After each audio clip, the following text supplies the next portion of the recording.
네, 오늘 함께해 주실 두 분 소개해드리죠. 최양호 인포스탁데일리 기업정책연구원장, 윤석천 경제평론가 모셨습니다. 안녕하십니까? 네, 반갑습니다. 예, 어서 오십시오. 네, 말씀드린 대로 원화 가치가 너무 떨어졌습니다. 달러 값이 너무 올랐다는 얘기들 많이 하는데 그 얘기는 우리 원화의 가치가 추락했다는 얘기랑 같죠. 달러당 원화 가치 하락 속도가 갈수록 빨라지고 있습니다. 자, 오늘 1371.7원까지 종가 기록을 했고요. 장중엔 1376원도 넘었습니다. 자, 2021년 1월 정도가 최근에 가장 낮았던 원화인데요. 1,105원이 안 됐었습니다. 근데 최근 한 달 새 5% 넘게 원화의 가치가 하락했습니다. 자, 근데 블룸버그가 분석했는데 주요 통화 31개를 분석했더니 달러화 대비 등락률을 집계해봤더니 원화 가치가 유독 많이 떨어졌습니다. 지난 2일까지 12.75%, 낙폭이 8번째로 컸는데요. 왜 유독 원화만 이렇게 더 많이 떨어지느냐 좀 궁금하고요. 한국은행이 지난 7월 사상 처음으로 빅스텝, 한 번에 0.5%포인트 금리를 올렸는데 자, 이런 일이 발생하고 있는 이유가 좀 궁금합니다. 최 원장님 어떻게 보십니까? 지금 이제 우리가 이렇게 원화 가치가 떨어지는 부분들을 두 구간으로 봐야 되는데요. 6월 달까지는 달러가 초강세로 가는 거에 영향을 많았습니다. 근데 사실 날짜를 꼭 찍기는 어렵습니다. 8월 16일 날 우리 수출에 대한 통계가 나온 이후에 가파르게 지금 더 떨어지고 있거든요. 그렇다면은 지금 달러 강세에다가 한국의 무역 수지 적자가 지금 연속되고 있는 것들이 지금 통계적으로 잡히고 있기 때문에 되고 있고요. 그러다 보니까 이제 수출과 관련된 또 중국이 지금 상해 그런데 이제 봉쇄했죠. 지금 거기에 이 가뭄이 어마무시한 것 같습니다. 전전도 되고요. 그다음에 이제 지금 부동산 침체로서 중국과의 우리 동조화 현상이 굉장히 높아졌던 부분들이 가는데 지금 1372원이 갖고 있는 의미는 뭐냐면요. 실물 경제 둔화에 대한 지금 우려가 굉장히 큰 거고요. 그다음에 지금 무역 적자와 재정 적자가 동시 출현하는 부분.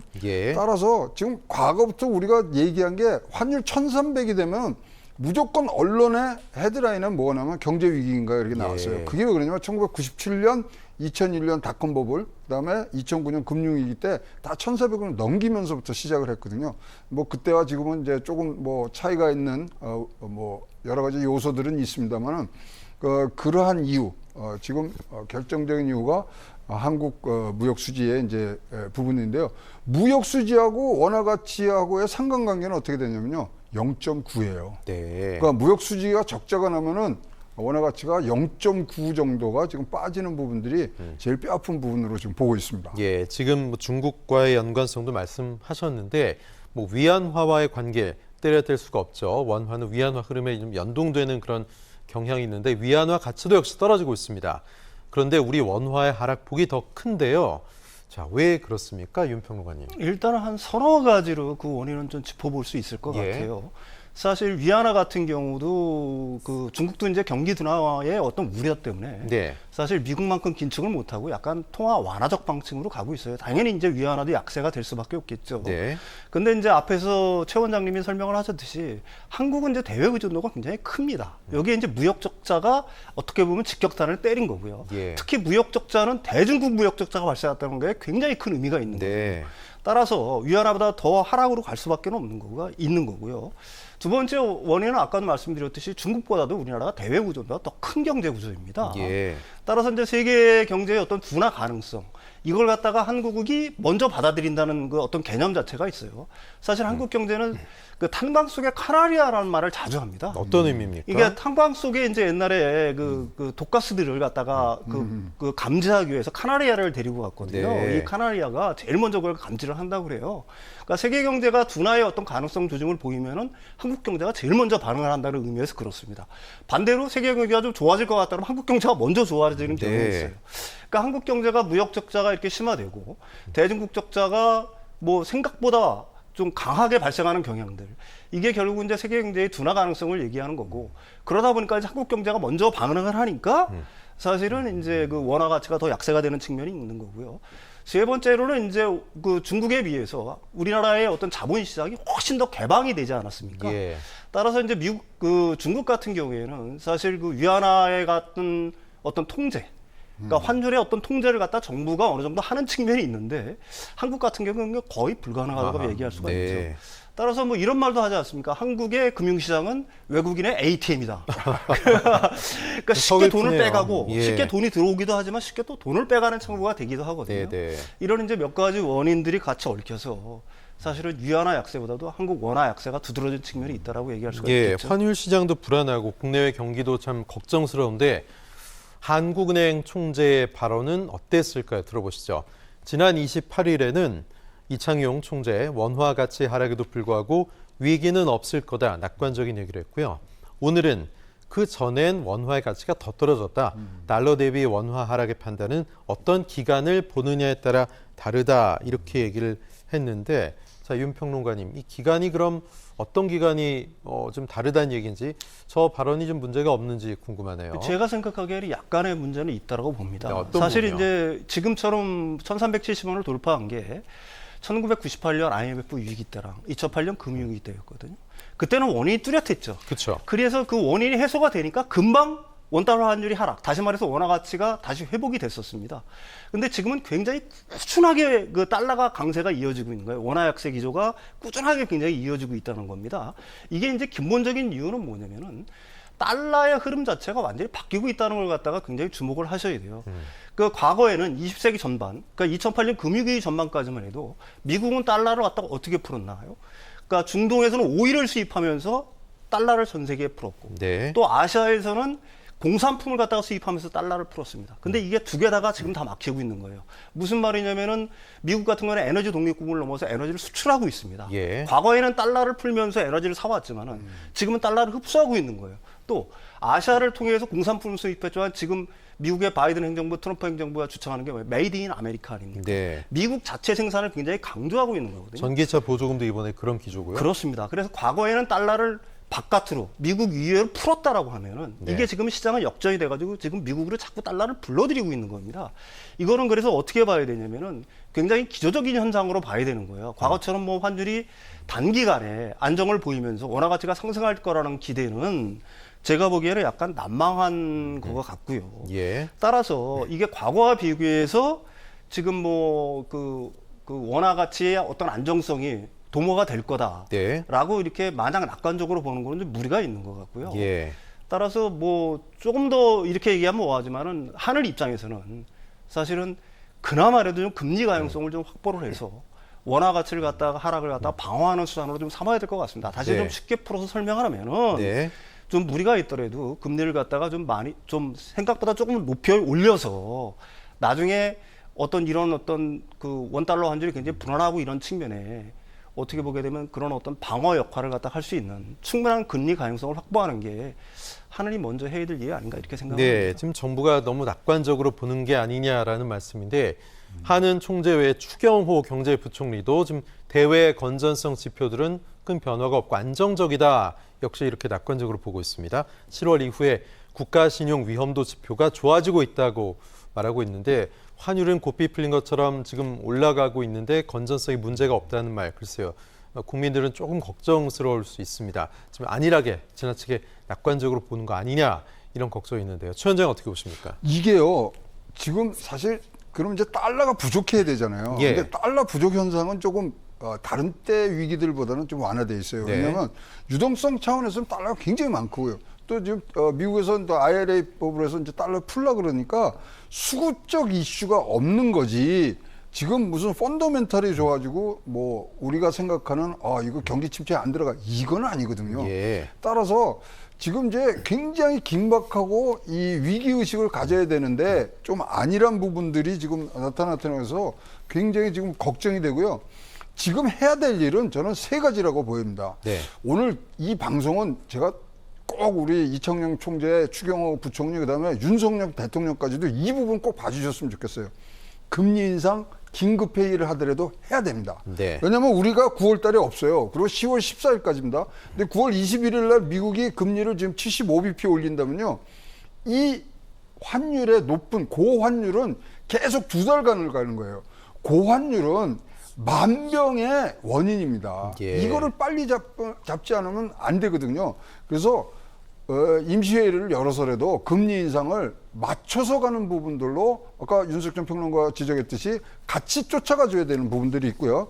그러면 그것도 이 여건이 안 된다 그러면 지금 들고 있는 미국 국채 판매를 좀 해야죠.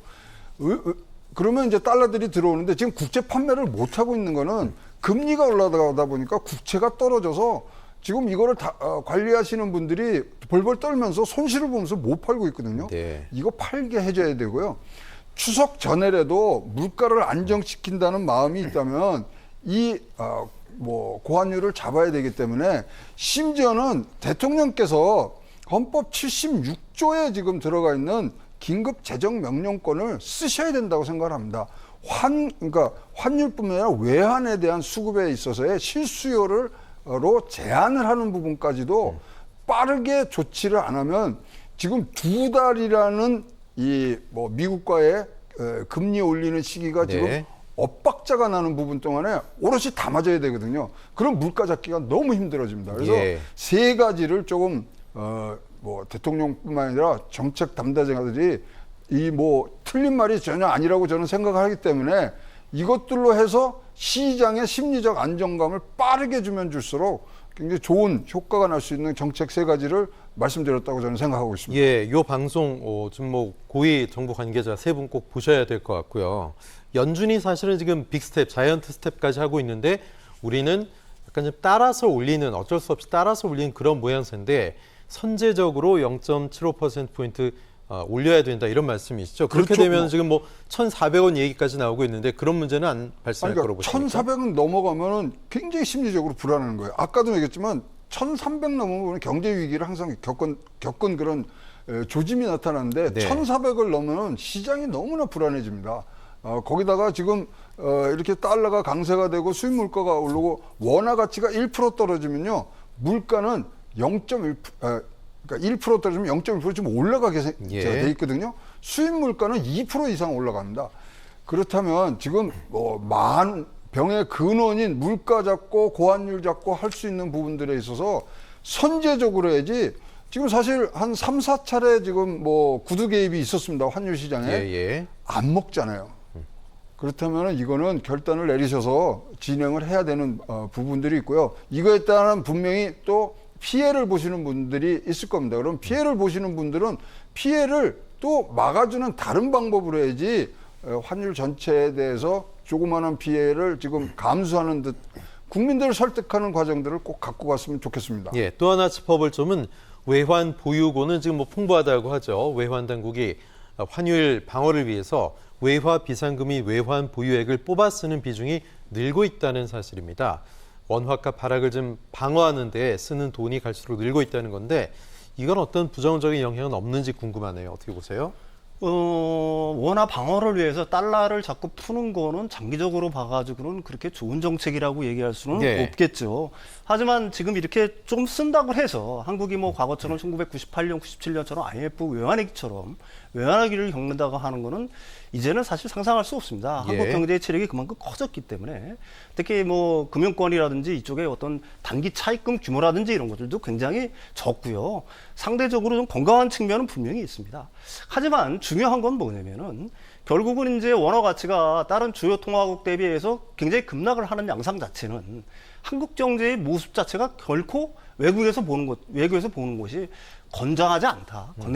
거기에는 이제 그 한은의 통화 정책까지도 물론 포함이 되어 있다고 저는 개인적으로 생각을 합니다. 그래서 이제 근본적인 문제로는 한국의 어떤 경제 체제를 갖다가 조금 장기적으로 놓고 보더라도 이 부분을 갖다가 어떻게 체제를 좀 바꿀 것이냐 하는 문제들, 그다음에 통화 정책의 어떤 건전성을 어떻게 좀 확보할 것이냐, 이렇게 좀 여지가 굉장히 적지만은 사실은 금리 인상을 올리는 데는 한국의 가계부채 문제가 있기 때문에 굉장히 어려운 문제죠. 그래서 이제 금리 가능성이 없는데 그나마 해도 좀 그런 어떤 통화 정책의 건전성 이런 것들을 좀 확보할 수 있는 수단들을 좀 강구하는 게 다시 이런 문제가 자꾸 빈번하게 발생하지 않게끔 하는 가장 큰 묘약이라고 저는 생각을 합니다. 예, 이렇게 환율이 계속 오르고 원화 가치가 떨어지면 결국 우리 경제, 무역 수지에도 악영향을 미칠 것이고 그렇다면 스태그플레이션, 제일 무서운 거죠. 경기 침체 속 물가가 계속 오르는 거 여기에 빠지는 거 아니냐 이런 우려의 목소리도 나오고 있습니다. 뭐 외환 위기가 오는 상황도 걱정을 하지만 글쎄요 그렇게까지 보지는 않더라도 당장 경기 침체에 대한 걱정의 목소리 상당합니다. 최 원장님 어떻게 네. 보십니까? 지금 이제 사실 이제 이 우리 환율에 관해서는 악재밖에 안 남았어요. 지금 예. 말씀하신 대로 에너지 가격 급등 문제, 그다음에 무역 적자가 지금 계속될 것 같은 그런 추세, 그리고 외환 보유액이 감소되는데, 자 외환 보유액이 감소되면서 우리가 지금 갖고 있는 채무들의 성격들이 조금씩 나빠지기 시작합니다. 우리가 IMF 왔을 때 단기 부채가 너무 많아서 그런 거지 않습니까? 그런데 지금 단기 부채가 30%대를 가다가 최근에 2분기에 40%를 넘은 거예요. 예. 이게 10년 만에 지금 40%를 다시 넘은 거예요. 이게 뭐 지금 뭐 굉장히 위험한 수준이냐? 그거는 아닙니다만은 지금 부채의 성질도 굉장히 나빠지고 있고, 물론 우리나라는 순채권국입니다. 우리가 이제 우리 해외 금융자산과 해외 부채를 따지면 우리가 훨씬 더 낮긴 하지만, 그렇다고 하더라도 이렇게 단기적으로 돌아오는 걸 못 막아서 우리가 겪었던 게 IMF 아닙니까? 단기 부채가 빨리 갚아야 할 돈이라는 말씀이죠? 그렇죠. 1년 내 또는 6개월 내에 갚아야 될 돈들이기 때문에 예. 이거 빨리빨리 회전이 되는 부분들을 우리가 급하게 지금 급전으로 막아야 되는 부분들이 더욱더 생기면 안 되고요. 지금 IMF나 그다음에 BIS에서 공고하는 외환 보유 계획에서는 좀 모자른 뭐 그런 숫자들은 갖고 있습니다만은 뭐 외환 보유고의 지금 문제를 떠나서 이것이 미치는 물가 이런 것들을 종합적으로 했을 때는 지금 무역 수지가 뭐 이걸 적자를 흑자로 옮기는 데는 시간이 걸린다고 한다면, 외환 관리를 실질적으로 실수요 위주로 가는 방법들을 생각을 해보셔야 될 거라고 생각합니다. 예, 발등에 불로 떨어진 환율 폭등. 지금 뭐 최양호 원장께서는 0.75%포인트 BP 뭐 급히 올려야 된다 이렇게 말씀하셨는데, 자, 윤 평론가께서는 지금 정부가 가장 해야 할 급한 대책 뭐라고 보세요? 가장 급한 정책이라고 하게 되면 결국은 한국 경제에, 그게 어떻게 보게 되면 최선의 방책이라고 저는 생각해요. 한국 경제의 견존성을 갖다 어떻게 확보해낼 것이냐는 게 저는 굉장히 중요하다고 저는 개인적으로 생각을 합니다. 그 중에는 지금 이제 사실은 그 세계 경제의 어떤 그 프레임 자체가 완전히 대변혁을 하는 시점이지 않습니까? 사실 이제 우리가 지금 현재 상황에서 환율에도 이게 굉장히 큰 영향을 미치지만 중국의 의존도가 너무나 커졌어요. 네. 사실은 이게 중국의 의존도를 갖다가 어떻게 하면 좀 분산을 시킬 것이라는 거에 대한 어떤 깊은 고민들. 그러니까 사실 뭐 중국 경제가 지금 둔화 조짐을 보이고 있고, 또 사실 중국 경제가 침체를 하게 되면은 한국 경제는 그에 따라서 더 크게 어떤 둔화라든지 침체 위기를 맞을 수도 있는 거기 때문에, 사실 그런 부분에서의 어떤 그 산업 구조의 어떤 재편이라든지 정책들이 현재 시점에서는 좀 필요한 부분이 아닌가. 네.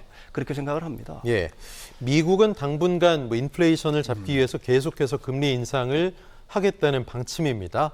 연준 제롬 파월 의장도 이번에도 9월에 0.75%포인트 뭐 올릴 것처럼 이야기를 하고 있는데, 반면 미국의 경제 상황은 건전하다, 자신감이 좀 있는 그런 것 같아요. 근데 우리도 뭐 미국 따라서 금리를 마냥 올릴 수만은 없고 어쨌든 따라가긴 해야 되는데, 문제는 겨울철입니다. 이제 러시아 우크라이나 전쟁 때문에 에너지 값도 폭등했기 때문에 겨울철을 맞아서 무역 적자가 더 커지지 않겠느냐 이런 걱정인데, 글쎄요 귀중한 달러 자산만 써서 계속 환율 방어는 할 수밖에 없는 거냐 이런 좀 회의론도 나오고 있고, 최 원장님 외환 시장, 금융 시장 네. 어떻게 둘 다 달래면서 갈 수 있을까요? 이게 참 양날의 검입니다. 그래서 예. 그렇지만 지금 외환 시장 같은 경우에는 굉장히 심리적인 안정감을 찾아가는 예. 부분들이 큽니다. 그래서 뭐 왕왕 우리가 보면은 정부에서 구두 개인만 해도 움직일 때가 있었기 때문에 심리적 안정을 가야 되고요. 심리적 안정에서 가장 좋은 거는 어떤 방식으로든지 선제적으로 이것들을 막아내야지, 뒤에 일을 벌어난 지를 뒤에 한다면 진짜로 굉장히 더 큰 힘이 들어가기 때문에, 지금 추석 전입니다. 물가도 잡아야 되고 여러 가지도 하고 국민들에게 경제에 대한 어떤 안심감을 주기 위해는 네. 지금 뭐 아까 말씀드린 몇 가지 조치들, 네. 우리가 긴급 임시회의 열어서 한국은행에서 먼저 올릴 수도 있어요. 우리가 그거 안 해본 것도 아니고요. 등등의 선제적인 많은 테크닉들을 잘 알고 계실 겁니다. 금융당국에서. 때문에 선제적인 그런 모습들을 보여줘서 심리적 안정을 먼저 찾은 후에 우리가 얘기한 무역 적자들이 호전되는 모습들, 이런 것들을 차근차근 해가는 것이 외환 관리에는 제일 최상책이라고 보여집니다. 네.